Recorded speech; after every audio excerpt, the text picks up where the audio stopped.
IAS Chhaviranjan के जमीन माफियाओं से कनेक्शन का सनसनीखेज खुलासा ईडी ने किया है। ईडी की जांच में छविरंजन पर हो रहे खुलासे जानकर आप भी हैरान रह जाएंगे।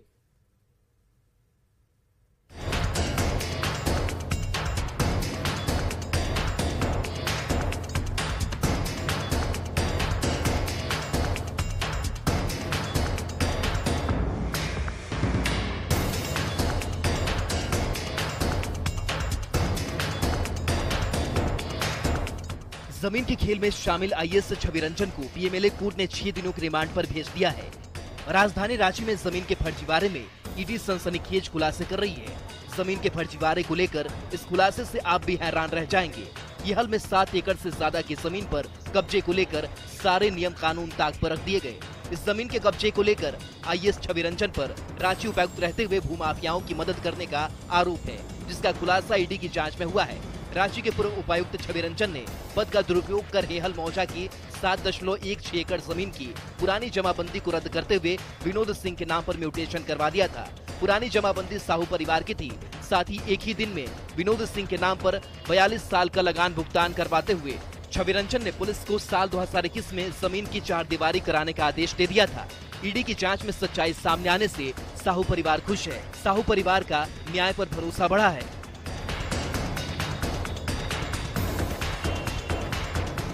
जो भी साक्ष्य समझ में सामने आएंगे लोगों को तो सामने दिखेगा कि सच्चाई क्या है नहीं है। और जो भी लोकतंत्र के तहत जो भी न्याय मिलता है उसे हम लोग लोकतांत्रिक तरीके से मानते हैं। सारे ऐसे लोग हैं, हम ही नहीं, बहुत सारे ऐसे लोग हैं जो दर बदर भटक रहे हैं।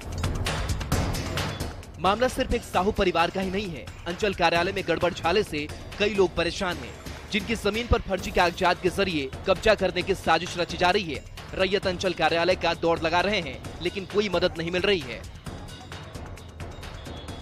जमीन हेहल अंचल में है और खाता नंबर 138, प्लॉट नंबर 560 और 61 है, जिसमें फर्जी तरीका से अंचल की मिली भगत के ये से इससे पहले दिलीप कुमार थे, उन्हीं के ये में ही हमारे ज़मीन को फर्जी तरीका से मोटेशन करा दिया गया है।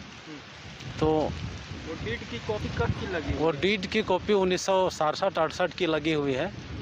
और अंचल से जब इससे मांगा जाता है कि आपने क्या क्या पेपर यहाँ जमा किए हुए हैं तो मांगते हैं तो नहीं देते हैं। बहरहाल रांची के हर गली मोहल्ले में जमीन के फर्जीवाड़े का मामला देखने को मिल रहा है। जमीन के हो रहे फर्जीवाड़े से साफ है कि अधिकारी जमीन की काली कमाई में शामिल है। अब ईडी के खुलासे से लोगों में उम्मीद जगी है कि शायद उन्हें इंसाफ मिल पाएगा। न्यूज़ 18 के लिए रांची से ओम प्रकाश की रिपोर्ट। हजारीबाग जेल में सजा काट रहे गैंगस्टर अनिल शर्मा की तबियत बिगड़ने पर रांची के रिम्स लाया गया। अस्पताल के कार्डियो विभाग में अनिल शर्मा का इलाज जारी है। डॉक्टर लगातार उसकी मॉनिटरिंग कर रहे हैं। अनिल शर्मा के रिम्स में भर्ती होते ही कई लोग उनसे मिलने पहुंचे, जिसमें सत्ताधारी दल के नेता शामिल हैं। बता दें कि गैंगस्टर अनिल शर्मा को कल हार्ट अटैक आया था। इसके बाद उन्हें हजारीबाग सदर अस्पताल से रिम्स रेफर किया गया। अनिल शर्मा पिछले 25 साल से हजारीबाग सेंट्रल जेल में बंद हैं। अनिल शर्मा पर जेल में मर्डर का आरोप है। ज्यादा जानकारी दे रही है संवाददाता रूपाली त्रिपाठी। हजारीबाग जेल में सजा काट रहे गैंगस्टर अनिल शर्मा की तबियत बिगड़ने के बाद उन्हें राजधानी रांची के रिम्स अस्पताल में इलाज के लिए लाया गया, जहां पर उनका इलाज जो है कार्डियो विभाग में चल रहा है।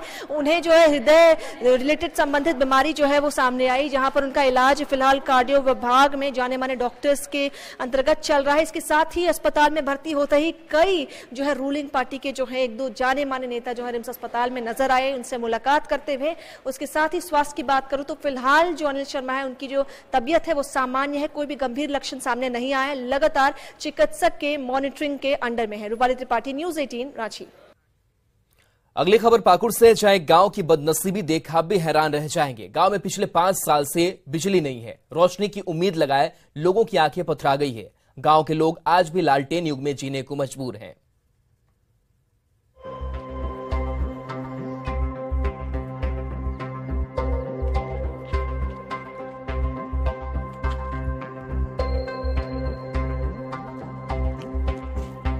हाय रे इस गांव की बदनसीबी। गांव में झूलते हुए तारों को देख लीजिए,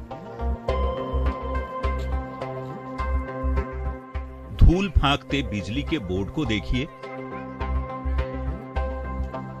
पोल पर लगे जर्जर ट्रांसफार्मर को भी देखिए। बल्ब में रोशनी की उम्मीद लगाए इन लोगों के चेहरे देखिए।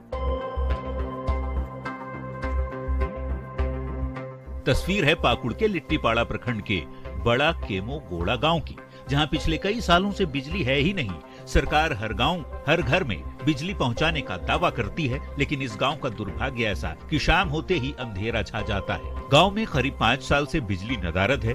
लोगों की माने तो करीब 4 से 5 साल पहले गांव में बिजली का कनेक्शन पहुंचा जरूर था, लेकिन कुछ महीने बाद ही अचानक ट्रांसफार्मर ही खराब हो गया, जो आज तक नहीं बन सका। गांव में खंभे, बिजली के तार सब कुछ है, नहीं है तो बस केवल बिजली की तार में दौड़ने वाला करंट। बड़ा कामोगड़ा में जब से पोल खुटा वहाँ बड़ा कामोगड़ा गड़ा गया है, लेकिन जैसे गड़ा गया उसी तरह पड़ा हुआ है। अभी तक बिजली नहीं जल रहा है। 5 साल हो गया, 5 साल से बिजली अभी तक नहीं जल रहा है, जैसे कि वैसे पड़ा हुआ है। इसलिए रिक्वेस्ट है कि वहाँ बिजली जल्द ही, ट्रांसफार्मर नहीं है। तो कैसे करके आप लोग रहते हैं वहाँ? हम लोग ऐसे ही अंधकार में ही रहते हैं और रात में बहुत ही दिक्कत होती है। हम लोग के एरिया में बहुत आतंकवाद एरिया है, इसलिए हम लोग बहुत अंधकार में जी रहे हैं। सिस्टम की लापरवाही की वजह से गांव लालटेन की रोशनी में ही जीने को मजबूर है। बिजली नहीं रहने से लोगों की जिंदगी अंधेरे में डूब चुकी है। लोग यहां सोलर का इस्तेमाल कर मोबाइल चार्ज करते हैं। गांव की गलियां रोशनी की उम्मीद में सालों से टकटकी लगाए है, लेकिन सिस्टम ऐसा कि दूर दूर तक कहीं कोई उम्मीद का उजाला नजर नहीं आ रहा। न्यूज़ 18 के लिए पाकुड़ से नंदकिशोर मंडल की रिपोर्ट। बड़ी खबर धनबाद से, जहां वासेपुर के डॉन फहीम खान के बेटे इकबाल खान पर गोली चलाने के मामले में पुलिस ने एफआईआर दर्ज किया है। पुलिस ने 8 के खिलाफ नामजद एफआईआर दर्ज किया है, जिसमें शूटर भी शामिल है। साथ ही 2 नामजद आरोपी को गिरफ्तार कर न्यायिक हिरासत में भेजा गया है। गोलीकांड मामले में 2 नामजद आरोपी शाहिद रजा उर्फ डाकू और आजम खान की गिरफ्तारी हुई है। बता दें कि इकबाल खान पर जानलेवा हमले के दौरान इकबाल के सहयोगी ढोलू खान की घटनास्थल पर ही मौत हो गई थी। वहीं अन्य आरोपियों की तलाश में पुलिस जुटी हुई है। 3 मई को वासेपुर में बाइक सवार अपराधियों ने करीब 14 राउंड से ज्यादा फायरिंग करते हुए इकबाल खान और ढोलू पर हमला किया था।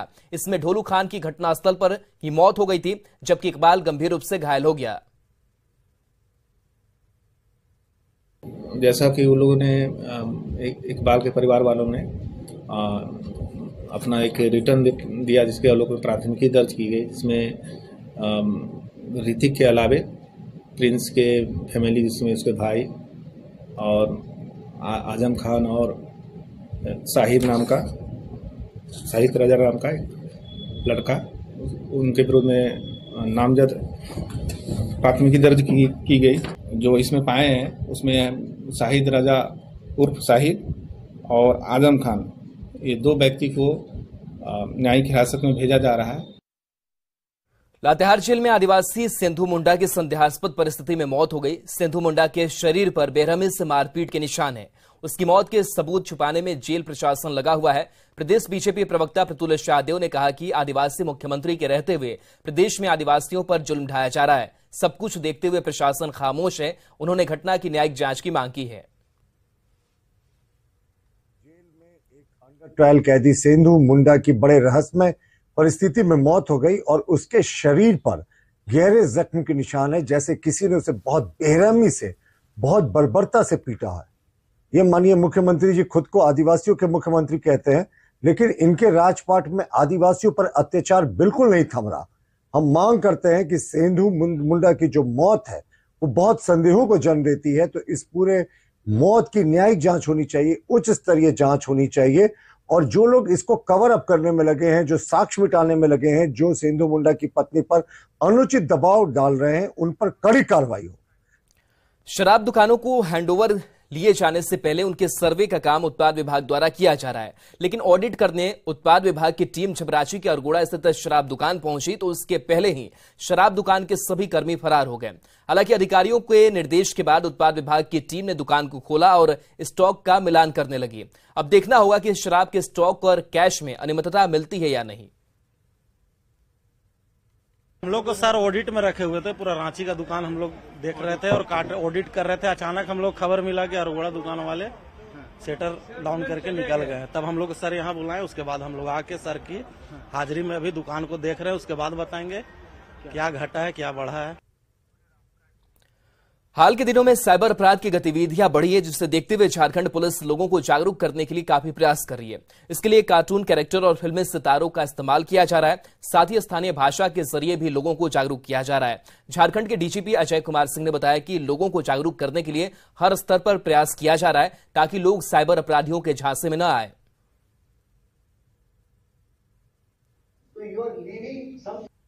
फैलाने के लिए, अवेयरनेस के लिए उनको काफ़ी कदम उठाए जाते हैं, चाहे वो स्लोगन्स के माध्यम से हो, चाहे वो लिख करके उसको समझाया जाए, चाहे वो सिनेमा हॉल और इस तरीके के जो जगह जगह जो खास जगह होती है वहाँ पर स्लोगन वगैरह लिखे जाते हैं। तो अब वो कई तरीके से हो सकते हैं, कुछ जो माध्यम है वो अंग्रेजी में होते हैं, कुछ हिंदी में होते हैं, लेकिन अब ज़्यादातर मामले ऐसे हैं कि जिसमें निरीह जो नागरिक हैं जो उतना समझ नहीं सकते हैं, उनको इस तरीके के अपराधी उनको अपने चंगुल में ले लेते हैं। तो ये सही है कि अगर जो लोकल स्थानीय भाषा है और जो इंटरेस्टिंग कार्टून कैरेक्टर्स वगैरह हैं, अगर इस तरीके की पहल हो तो उसमें इंटरेस्टिंग लगेगा, तो सब लोग उसको ज़्यादा देखेंगे और ज़्यादा उससे प्रभावित होकर के अपने आप को बचा पाएंगे इस अपराध से। लातेहार के चंदवा में ईंट भट्टा में काम कर रहे 5 मजदूरों को जंगली हाथी ने कुचलकर मार दिया। 5 मृत लोग में 3 गढ़वा के करचली गांव के रहने वाले थे और तीनों एक ही परिवार के थे। तीनों शवों को उनके पैतृक गांव लाया गया। मृतकों के शव आते ही गांव में मातम छा गया। लोगों की भीड़ मृतक के घर उमड़ पड़ी। लोग रोते बिलखते परिजनों को ढांढस बंधाते रहे।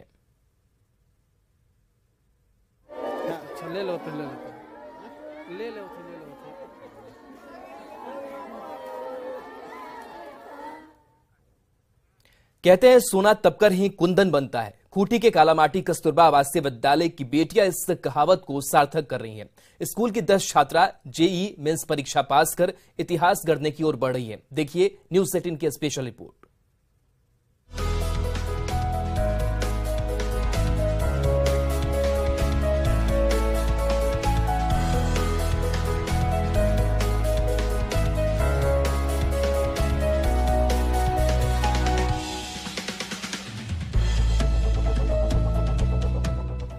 पहाड़ और जंगल से घिरे खूंटी के कालामाटी कस्तूरबा आवासीय विद्यालय की पढ़ाई की गूंज राजधानी रांची तक पहुंच रही है।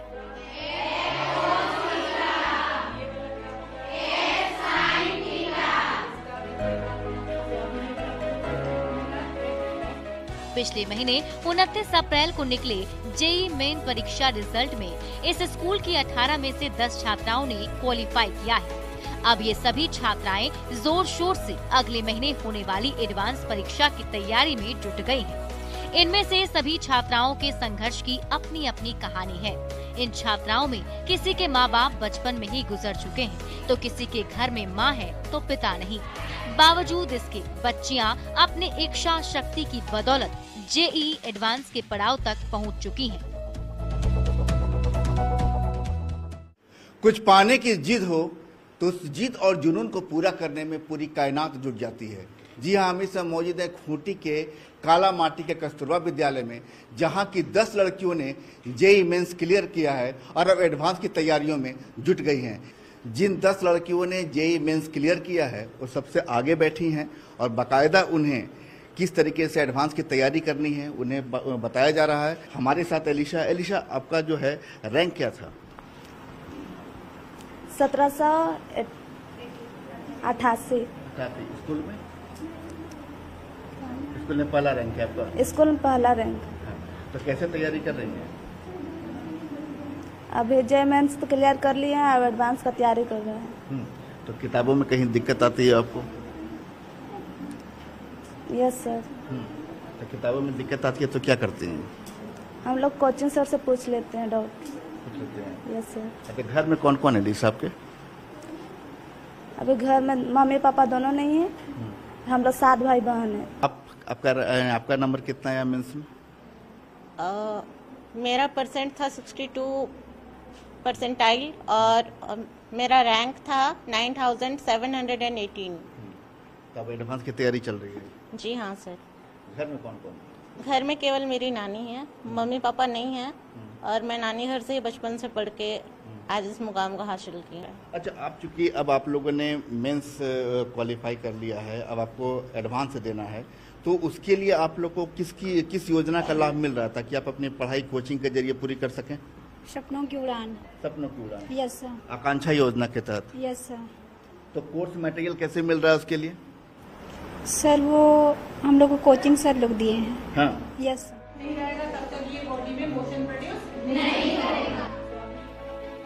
जेईई मेन परीक्षा पास करने के बाद सभी 10 छात्राओं को खूंटी जिला प्रशासन की ओर से आकांक्षा योजना के तहत कोचिंग उपलब्ध कराई जा रही है, जहां से छात्राओं को एडवांस लेवल का कोर्स मटेरियल मिल रहा है। इन सब के बीच दिलचस्प पहलू ये है कि पहले कस्तूरबा की जिन छात्राओं को अंग्रेजी बिल्कुल भी समझ में नहीं आती थी, आज वो स्मार्ट बोर्ड पर जेईई एडवांस की तैयारी करती नजर आ रही हैं। आपकी रैंकिंग जो है कितना मिला आपको नंबर मेंस में? 53% आए। Yes sir. तो घर में कौन कौन है? मेरा पापा है, फिर हम लोग 3 बहन है और 1 भैया है। मम्मी? मम्मी नहीं है। नहीं है। अच्छा, ये बोले कि पढ़ाई में जिस तरीके से मैथ्स हैं, आप कस्तूरबा में शुरू से पढ़ी हो, तो अब जाकर के इतने टफ मैथ्स समझ में आते हैं फिर? यस सर, पहले प्रॉब्लम होता था इंग्लिश का, बट आजकल नहीं, आजकल समझ में आ जाता। अभी हम तो शुरुआत किए हैं एडवांस का तैयारी, एंड मेरा क्लास में हमेशा जो होता है हम शुरू से बच्चों को पढ़ाते हैं, मतलब 0 लेवल से। एंड पहले थ्योरी किया जाता है, उसके बाद प्रॉब्लम का एप्लीकेशन कैसे होगा उसको बता दिया जाता है फार्मूला के साथ। उसके बाद जो है हम एग्जैक्टली प्रॉब्लम में एप्लीकेशन करके बच्चों को दिखाते हैं, एंड लैंग्वेज को बहुत आसानी से समझा देते हैं। मेरा क्लास में PDF बना रहता है, इंग्लिश एंड हिंदी दोनों हम लिख लेते हैं, ताकि बच्चों को अगर इंग्लिश में कोई परेशानी हो, हिंदी का लाइन पढ़ के वो लोग समझ सकते हैं। कस्तूरबा विद्यालय कालामाटी के वार्डन ने बताया कि स्कूल की पूरी टीम की मेहनत की बदौलत ही छात्राएं लगातार आगे बढ़ रही हैं। उन्होंने इसके लिए खूंटी जिला प्रशासन का विशेष तौर पर आभार जताया। हमारे यहाँ से इस साल 18 बच्चे जेईई मेंस का एग्जाम दिए थे, जिसमें से 10 बच्चे क्वालिफाई किए। इस सफलता में तो पूरा स्कूल टीम का हाथ है ही, हमारे शिक्षा विभाग का हाथ, हमारे डीसी सर का हाथ है। डीसी सर का ही ये प्रोग्राम है कि वो आकांक्षा योजना के तहत यहाँ पर बच्चों को जेईई नीट का तैयारी कराने के लिए हमारे विद्यालय को चुने। महज कुछ पन्नों के फट जाने से कहानी अधूरी हो सकती है, लेकिन खत्म नहीं। बच्चों ने मेहनत की कलम में संघर्ष का स्याही भरा है, लिहाजा उन्हें अपनी मंजिल नजर आ रही है। कैमरामैन संजीव तिवारी के साथ संजय कुमार सिन्हा, न्यूज़ 18 खूंटी। जामताड़ा के अंगूठिया गांव में महादेव टुड्डू की जमीन पर बना सिंचाई कुआं बेकार पड़ा है। दरअसल जब बिचौलिया के द्वारा इसका निर्माण कराया जा रहा था तो यह कुआं धंस गया था, लेकिन बिचौलियों ने पैसे के लालच में धंसे हुए कुएं की मिट्टी ना निकालकर किसी तरह जोड़कर उसे पूरा कर दिया, जिस कारण गांव वालों को इस कुएं का लाभ नहीं मिला। ग्रामीणों का आरोप है कि बिचौलियों को मना करने के बावजूद मनमाने ढंग से जुड़ाई कर दिया गया, जिसे लेकर वे प्रशासन से जांच कर कार्रवाई की मांग कर रहे हैं। महादेव मुर्मू के नाम पे कुआं है, उसी का जमीन है, और लाभुक इसका महादेव मुर्मू है, और इसका बिचू लिया था संजय महतो, मगर इस 20 फीट में बांध दिया। कुआं धंस गया था और मिट्टी उट्टी कुछ नहीं उठाया, और अभी सूखा है कुआं। रामगढ़ के गोला प्रखंड के सरला कला गांव में मंडा पर्व धूमधाम से मनाया गया। इस मौके पर शिव भक्तों ने दहकते अंगारों पर चलकर अपनी शिव भक्ति का परिचय दिया। शिव भक्तों ने लोटन सेवा के तहत 500 मीटर तक जमीन पर लौटते हुए शिवालय तक दूरी तय की। इस अवसर पर बंगाल और जमशेदपुर से आए 6 कलाकारों ने आकर्षक नृत्य पेश किया।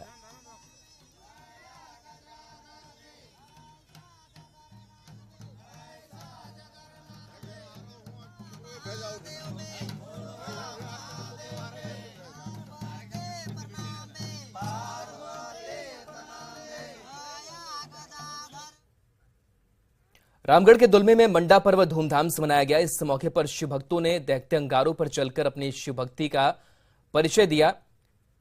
मंडा पूजा के दौरान शिव भक्तों ने बनस झूला, लोटन सेवा, फुलकंदी और दूसरे विधि विधान को संपन्न किया। इस अवसर पर बंगाल से आए कलाकारों ने आकर्षक नृत्य पेश कर लोगों का मन मोह लिया। इस मौके पर मौजूद रामगढ़ की पूर्व विधायक ममता देवी ने मंडा पूजा को सदियों से चली आ रही परंपरा बताया, साथ ही सभ्यता, संस्कृति और धार्मिक मूल्यों पर गर्व जताया।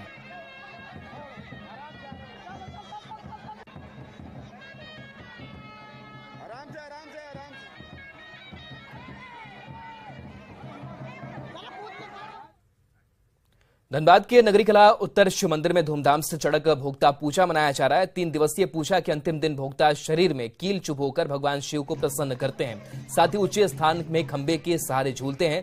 चड़क पूजा में महिलाएं 2 दिनों से उपवास रखकर भगवान शिव की पूजा कर रही हैं। स्थानीय मुखिया ने कहा कि यह प्रकृति की पूजा है जो पूर्वजों से होती आ रही है। इस बार भी धूमधाम से चड़क भोक्ता पर्व मनाया जा रहा है। इस बार भक्तों की काफी भीड़ मंदिर में उमड़ी है। चड़क पूजा भोक्ता मेला हम लोग मना रहे आस्था का पर्व है। ये हम लोग पूर्वजों से चलता रहा है और ये पर्व जो है प्राकृतिक पर्व है जो हम लोग इसमें 2 तारीख से हम लोग का त्यौहार चालू। 2 तारीख को 52 प्रवेश किया, 3 तारीख को फलाल हुआ, 4 तारीख को उपवास हुआ, 5 तारीख को पर्रा हुआ। इस तरह से हम लोग सप्ताह भर का एक कार्यक्रम है।